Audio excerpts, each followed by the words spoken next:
मेरा कसूर क्या है? अरे हम तो टिकट बांटने वालों में से थे। लगातार 15 दिनों के बाद आज आपके सामने चुप्पी मैं खोल रहा हूँ। 7 बार 5 बार विधानसभा, 2 बार लोकसभा चुनाव। अंकल को हम प्रणाम करते, उनसे आशीर्वाद मांगते कि बेटी को जिताइए, आइए मेरे प्रचार में लग जाइए। चलिए बड़ा दीदी का। रोहिणी आचार्य ने एक बार फिर बीजेपी को ही बीजेपी के तीर से किया घायल।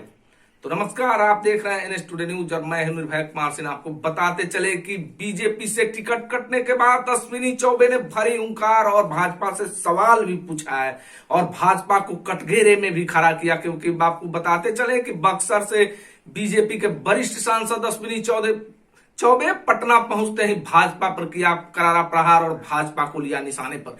इसी बीच रोहिणी आचार्य को मौका मिल गया और उन्होंने अश्विनी चौबे को बोल दी बड़ी बात। तो आप वीडियो में बने रहिए। अश्विनी चौबे को उन्होंने ऐसी बात बोली जब उन्होंने पत्रकार ने जब सवाल करना शुरू किया अश्विनी चौबे के मुद्दे पर, तो उन्होंने भाजपा को ही घेर लिया। रोहिणी आचार्य लग रहा है कि एकदम जो है मजे हुए पॉलिटिशियन के समान उन्होंने बीजेपी पर निशाना साध दिया और कहा कि अश्विनी चौबे तो हमारे चाचा के समान है और वो आए मेरे यहाँ और मेरा प्रचार करे और मुझे जितवाए। यानी कि भाजपा को ही भाजपा के तीर से किया डैमेज।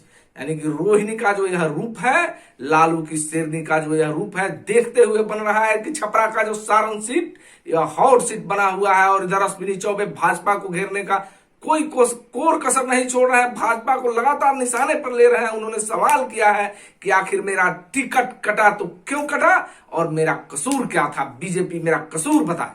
और इसी पर जब पत्रकारों ने रोहिणी आचार्य से सवाल करना शुरू किया तो रोहिणी आचार्य बीजेपी को ही उन्हीं के सवालों से लपेट दिया और बड़ा ऑफर दे दिया। अश्विनी चौबे को बहुत बड़ा ऑफर दे दिया। यहां तक कह दिया कि वो मेरे चाचा है, मेरे क्षेत्र में आए और मेरा प्रचार करे और मुझे जीत दिलवाए। यानी कि भाजपा को ही भाजपा के तीर से किया घायल। रोहिणी का यह जो है मजे हुए पॉलिटिक्स का यह रूप देखते ही बने। तो रोहिणी आचार्य ने और क्या कुछ कहा है देख लीजिए।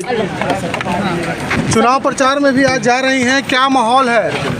बहुत सारी मतलब कि हमारी बहन बेटियां देख रहे हैं, इतना धूप में सब कोई खड़ी है, सारी शक्तियां खड़ी है अपनी इस शक्ति बेटी दुर्गा समान नाम पे। ये नवरात्रि में माँ दुर्गा बेटी बहन लोग का पूजा किया जाता है। मेरी आग्रह है कि आप लोग भी सब कोई अपनी इस बेटी को प्यार दुलार और इज्जत सम्मान दीजिए। ये बेटी भरोसा दिलाती है कि ये मुख्यमंत्री बीजेपी ने भी पूरी ताकत लगा दी है। शादियों को पना दिया जाता था। हमने काम किया है। इनके राज दिया जा रहा। मुजफ्फरपुर में क्यों नहीं पूछवाते हैं बालिका गृह कांड? मैडम भाजपा कह रही है कि लालू बेटी को बीजेपी ने भी पूरी ताकत, सारण में बीजेपी ने भी पूरी ताकत लगा दी है। क्या कहें? बीजेपी ने भी वहाँ अपनी आपके क्षेत्र में पूरी ताकत लगाई है, क्या कहेंगे? तो वो लोग तो ताकत पे लड़ते हैं ना, हम लोग तो जनता के साथ, मेरी जनता के प्यार चौबे दीदी वो उनको ताकत पूरा लगाने दीजिए। ईडी CBI जितना भी है प्रशासन सब उनके सपोर्ट में है, मेरे सपोर्ट में मेरी जनता है। मेरी बीजेपी कह रही है कि लालू राबड़ी राज में औरतों की इज्जत बालिका गृह कांड किसके जमाने में हुआ था, वो अपना कार्यकाल का याद दिलाए ना। अब चलिए आइए पीछे आइए पीछे आइए पीछे आइए। आकर के बार तेजस्वी को लालू परिवार को घेरना। सम्राट चौधरी बार कह रहे हैं कि तेजस्वी जी पानी जो पिलाते थे काम किया है। अश्विनी चौबे कुछ बोलेंगे दीदी? वो नाराज है पार्टी की गतिविधियों से। अश्विनी चौबे अंकल को हम प्रणाम करते, उनसे आशीर्वाद मांगते कि बेटी को जिताइए, आइए मेरे प्रचार में लग जाइए। चलिए बड़ा दीदी का।